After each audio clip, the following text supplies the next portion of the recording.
कहाँ थी मैं?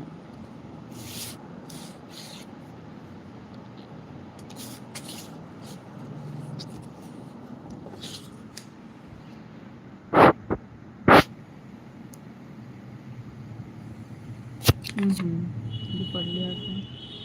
इधर थी ना मैं, इधर।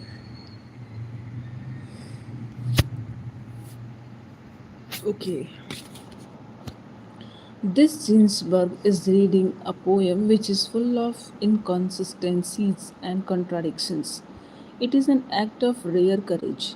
Someone from among his listeners rises up in his seat and says, "You seems to be an audacious person, but no be audacious. But to be audacious in poetry is nothing. Do you have the courage to act with audacity?"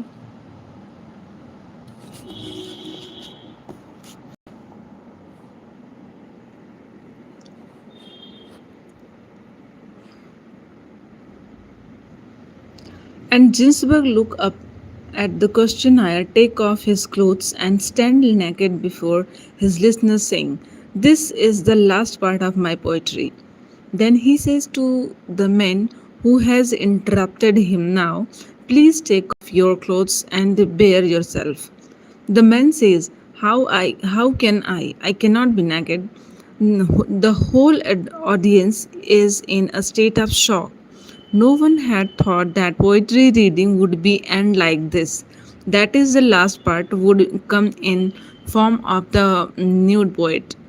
When they asked him why he did this, he said, "It just happened. There was nothing deliberate about it. The man provoked me to act audaciously, and I couldn't think of anything else. So I just concluded my poetry reading this way." This is a spontaneous act. It is not all deliberate, and it is wholly illogical.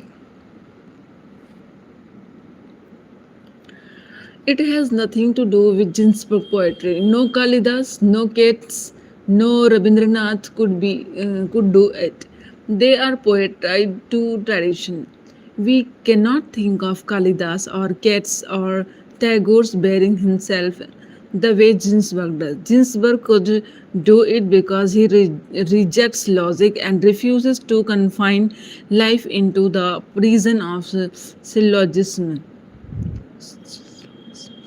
He does not want to reduce life to petty mathematical calculation. He wants to live the life in freedom and with abandon.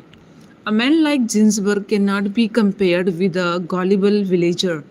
He represents the climatic point of a profound rationalist tradition. When a rationalist tradition reaches its climax and begins to die, people like Ginsberg come to fore to repudiate the rational. I think Krishna too represent the peak point of India's great rationalist tradition. This country had once scaled the highest peak of rationalist intelligence and thinking. We had indulged in hair splitting analysis and interpretation of word that concept and concepts.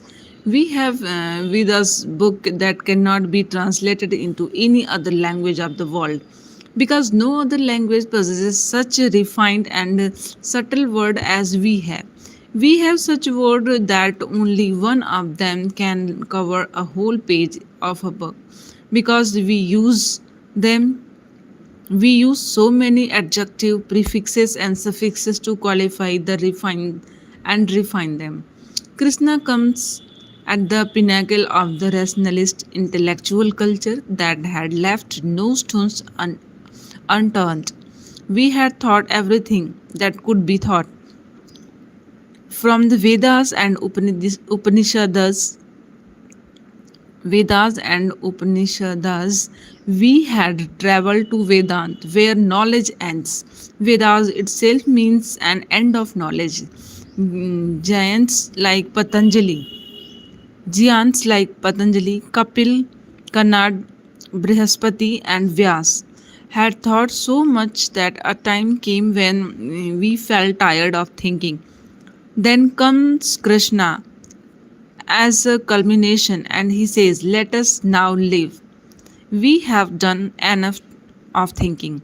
In this context, it is good to know that Chaitanya happened in Bengal exactly at the similar time.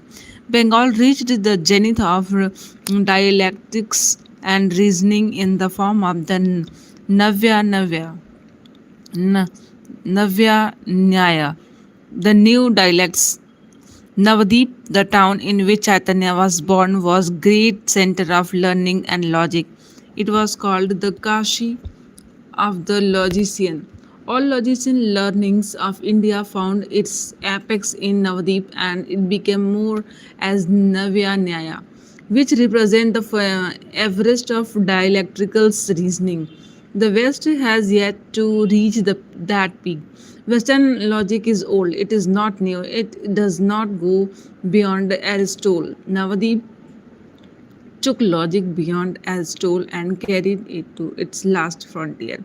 It was enough to say anywhere in the India of those days that such and such scholar comes from Navadip, nobody dared enter into a debate with him.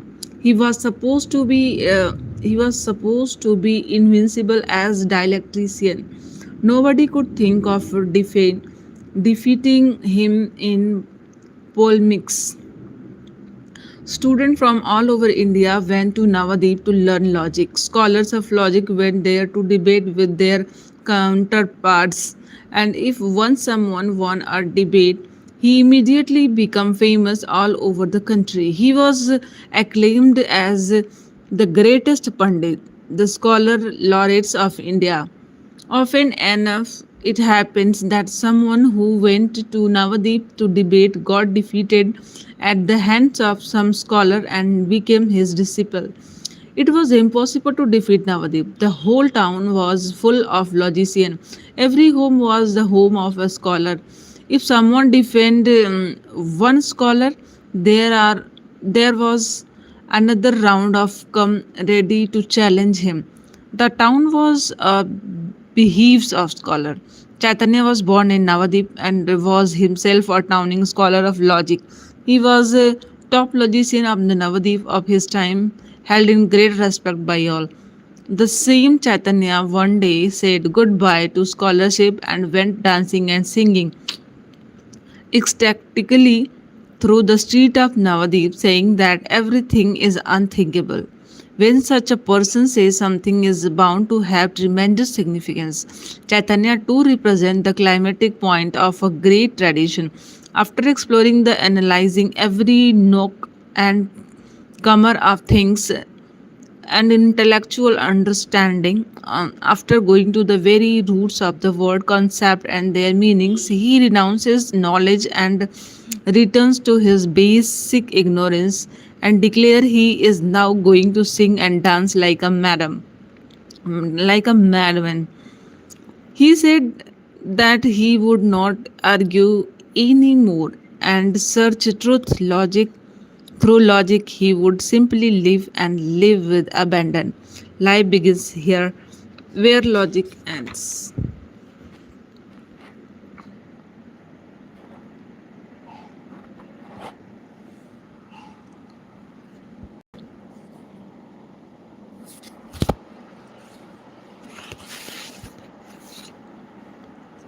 You explained to us Chaitanya and his principle of the unthinkable togetherness and separateness.